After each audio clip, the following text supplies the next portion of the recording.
বিয়ের প্রতিশ্রুতি দিয়ে ধর্ষণের অভিযোগে গ্রেপ্তার হলেন বাংলার ক্রিকেটার অভিষেক পোড়েল। মঙ্গলবার 11ই আগস্ট তার চুঁচুড়ার বাড়ি থেকে তাকে গ্রেফতার করল চন্দননগর থানার পুলিশ। অভিষেকের বিরুদ্ধে অভিযোগ, তিনি নাকি বিয়ের প্রতিশ্রুতি দিয়ে বছরের পর বছর ধরে বহু নারীর সঙ্গে সহবাস করতেন।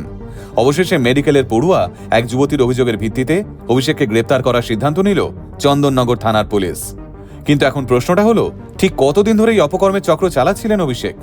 আর এই গ্রেপ্তারের পর অভিষেকের কেরিয়ারের ভবিষ্যৎই বা কি হতে চলেছে? চলুন তাহলে শুরু করা যাক আজকের ভিডিও, আর জেনে নেওয়া যাক অভিষেক পোড়েলের গ্রেপ্তারির ব্যাপারেই বিস্তারিত। অভিষেক পোড়েলের গ্রেপ্তারির এই পুরো ঘটনার সূত্রপাত গত 23শে জুন। সেদিন ডাক্তারি পড়ুয়া এক যুবতী মগরা থানায় গিয়ে বাংলার ক্রিকেটার অভিষেক পোড়েলের বিরুদ্ধে একটা লিখিত অভিযোগ দায়ের করেন।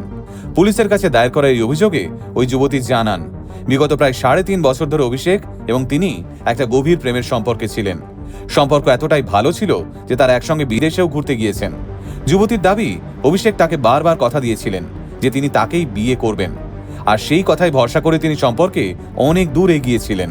কিন্তু প্রায় বছর দেড়েক আগে থেকে তাদের সম্পর্কে একটু একটু করে ফাটল ধরতে শুরু করে। শুধু শারীরিক সম্পর্কই নয়, যুবতীর আরও দাবি, যখনই তারা শারীরিক সম্পর্কে লিপ্ত হতেন তখন নাকি অভিষেক লুকিয়ে নিজের মোবাইলে সেই সব মুহূর্তের ভিডিও রেকর্ড করে রাখতেন। ওই যুবতী যখন বিয়ের জন্য চাপ দিতে থাকেন তখন দুই পরিবারের মধ্যে বিয়ের বিষয়ে কথাবার্তাও শুরু হয়েছিল। কিন্তু ঠিক সেই সময়ই ওই যুবতী এক ভয়ঙ্কর সত্যি জানতে পারেন। তিনি বুঝতে পারেন অভিষেকের জীবনে তিনি একা নন, তার মতো আরো অনেক মহিলার সঙ্গেই নাকি অভিষেক একইভাবে প্রেমের মিথ্যে নাটক করে চলেছেন। তাদের সকলকেই বিয়ের মিথ্যে প্রতিশ্রুতি দিয়ে সহবাস করেছেন বাংলার এই ক্রিকেটার। যুবতীর অভিযোগের ভিত্তিতে ইতিমধ্যেই অভিষেকের বিরুদ্ধে এফআইআর দায়ের করা হয়েছে। এই এফআইআরে মোট 19টি ধারায় মামলা রুজু করা হয়েছে অভিষেকের বিরুদ্ধে। এই রিপোর্টে আরও একটা ঘটনার ব্যাপারে অভিযোগ জানিয়েছেন যুবতী। তার দাবি, 2026 সালের 2রা এপ্রিল অভিষেক দিল্লিতে তাকে বেআইনিভাবে একটা ঘরে আটকে রেখেছিলেন। তাকে ঠিকমতো খাবার দেওয়া হয়নি এবং সবার থেকে সম্পূর্ণ আলাদা করে রাখা হয়েছিল। এর ফলে ওই যুবতী শারীরিকভাবে এতটাই অসুস্থ হয়ে পড়েন যে ঠিকমতো হাঁটতেও পারছিলেন না। শরীরে পাওয়া আঘাতের কারণে তাকে বাধ্য হয়ে জরুরি চিকিৎসাও নিতে হয়।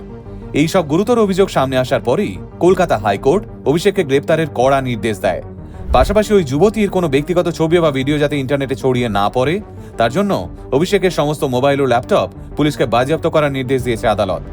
এরপরেই পুলিশ তাকে গ্রেপ্তার করে এবং চুঁচুড়া আদালতে তোলে। আদালত তাকে 3 দিনের পুলিশি হেফাজতে পাঠানোর নির্দেশ দিয়েছে। ফলে অভিষেকের এই গ্রেপ্তারির পর এখন সব থেকে বড় প্রশ্ন, অভিষেকের ক্রিকেট ক্যারিয়ারের ভবিষ্যৎ কি হবে? অভিষেক বাংলার একজন অত্যন্ত প্রতিভাবান ক্রিকেটার। আইপিএলে তিনি দিল্লি ক্যাপিটালসের হয়ে খেলেন। গত বছর দিল্লি দল তাকে রিটেইন করেছিল, অর্থাৎ এই সিজনেও তার দিল্লির জার্সিতেই মাঠে নামার কথা। তার মধ্যে আবার সামনেই শুরু হচ্ছে ঘরোয়া লিগ। এই অবস্থায় বাংলার ক্রিকেট সংস্থা অর্থাৎ সিএবি এবং দিল্লি ক্যাপিটালস অভিষেককে নিয়ে কি সিদ্ধান্ত নেবে সেই নিয়ে জল্পনা তুঙ্গে। সূত্রের খবর বলছে, আপাতত সিএবি বা দিল্লি ক্যাপিটালস কেউই তাড়াহুড়ো করে তাকে দল থেকে বাদ দিচ্ছে না। তারা এখন পুরো বিষয়টার উপর নজর রাখছে। যদি আদালতে অভিষেক দোষী প্রমাণিত হন তবে স্বাভাবিকভাবেই তাকে আর মাঠে দেখা যাবে না। আর এমনটা হলে বাংলার এই তরুণ ক্রিকেটারের ভবিষ্যৎ হয়তো চিরতরে অন্ধকারে তলিয়ে যাবে। তাই এখন দেখার বিষয়, পুলিশি তদন্তে আর কি কি তথ্য উঠে আসে আর আদালত শেষ পর্যন্ত কি রায় দেয়। অভিষেক পোড়েলের এই গ্রেপ্তারির ঘটনাটা নিয়ে আপনাদের কি মতামত অবশ্যই কমেন্টে জানাবেন।